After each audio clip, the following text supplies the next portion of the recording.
রহমানুর রহিম, পরম করুণাময়, দয়ার আধার। বান্দার প্রতি আল্লাহ তাআলার অনুগ্রহ ও ঈর্ষণের কোনো সীমা নেই। দুনিয়াতে মানুষ পাপাচারে লিপ্ত হয়, চরম সীমা লঙ্ঘন করে। এরপরও আল্লাহ তাআলা ছাড় দেন, তওবার জন্য সময় দেন। আল্লাহ তাআলার দয়া না হলে দুনিয়ার বেশিরভাগ মানুষই অবাধ্যতার অপরাধে ধ্বংস হয়ে যেত। এটা কখনো ভেবে দেখেছেন? বান্দা গুনাহ করলে আল্লাহ তাআলা অনেক সময় ক্ষমা করে দেন, অনেক সময় দুনিয়া বা আখিরাতের শাস্তির ফয়সালা করেন। গুনাহের শাস্তি হয় গুনাহের সমপরিমাণ। আল্লাহ তাআলা জুলুম করেন না। আর যদি বান্দা আল্লাহ তাআলার আনুগত্য করে, নেক কাজ করে, তাহলে আল্লাহ তাআলা বহুগুণ বেশি সওয়াব দান করেন। আল্লাহ তাআলা বলেন, নিশ্চয়ই আল্লাহ অনুপরিমাণও জুলুম করেন না।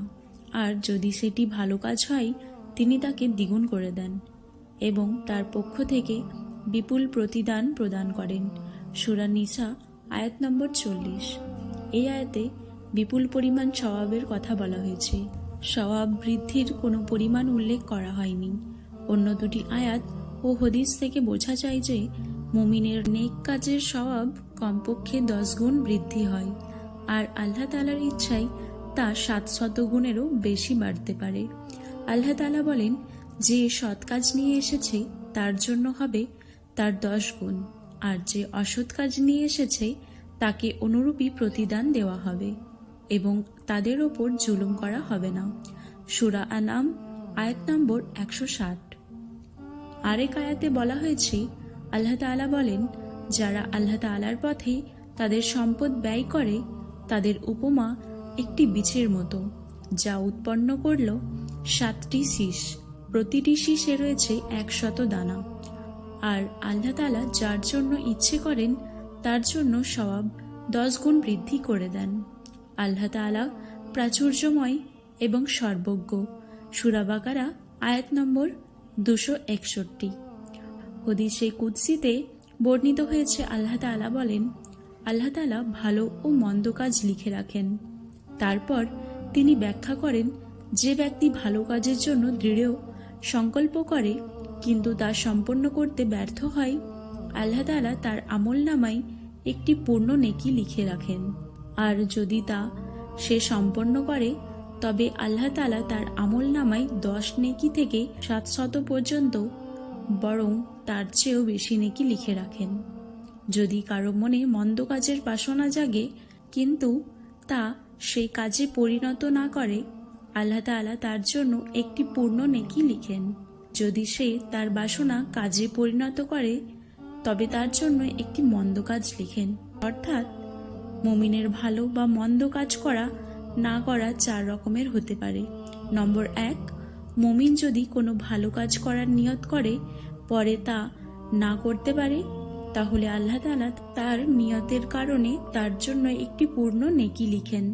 নম্বর 2, মুমিন যদি কোনো নেক কাজের নিয়ত করে এবং নেক কাজটি সম্পূর্ণও করে, তাহলে আল্লাহ তাআলা তাকে 10 থেকে 700 বা আরও বেশি নেকি দান করেন। নম্বর 3, মুমিন ব্যক্তি কোনো খারাপ কাজের ইচ্ছে করেও পরে আল্লাহ তাআলার ভয়ে তা না করলে, আল্লাহ তাআলা ওই খারাপ কাজটি না করার কারণে তাকে একটি পূর্ণ নেকি দান করেন। নম্বর 4, মুমিন ব্যক্তি কোনো খারাপ কাজ করে ফেললে তার আমলনামায় একটি খারাপ কাজের গুনাহ লেখা হয়, তা বাড়িয়ে লেখা হয় না। আমাদের আল্লাহ তাআলা মহান, তিনি সর্বশক্তিমান। তিনি যা করেন ওনার বান্দাদের জন্য ভালোর জন্যই করেন। আল্লাহ তাআলার উপর সম্পূর্ণ বিশ্বাস রাখুন। মানুষ পরিবর্তনশীল। কারো কারো পরিবর্তন হয় সময় এবং যুগের সাথে তাল মিলিয়ে। হারাম ও হালালের সাথে তোয়াক্কা না করেই সে ছুটে চলে তথাকথিত আধুনিকতা আর জাহেলিয়াতের পথে। সমাজের কাছে হয়তো সে অনেক স্মার্ট, কিন্তু তার রবের কাছে? আবার কারো কারো পরিবর্তন হয় শুধু মহান আল্লাহ তাআলার জন্য, মহান রবের জন্য। সকল কিছুকে পিছনে ফেলে ছুটে চলে আসে সিরাতাল মুস্তাকিমের পথে, আল্লাহ তাআলার পথে। রবের কাছে প্রিয় বান্দা হতে গিয়ে বন্ধু বান্ধব ও সমাজের বাঁকা চোখের মানুষগুলোর কাছে হেরে যায়। ইয়া মুকাল্লিবাল কুলুবি সাব্বিত কলবি আলা দীনিক। আজ এই পর্যন্ত। সকলে ভালো থাকুন, সুস্থ থাকুন। আবার ফিরছি একটি নতুন ভিডিও নিয়ে। এইরকম আরও ইসলামিক ভিডিও পেতে আমাদের চ্যানেলটি সাবস্ক্রাইব করে পাশে থাকা বেল আইকনটি প্রেস করে দিন, যাতে যখনই কোনো নতুন ভিডিও আসবে সর্বপ্রথম আপনার কাছে পৌঁছায়।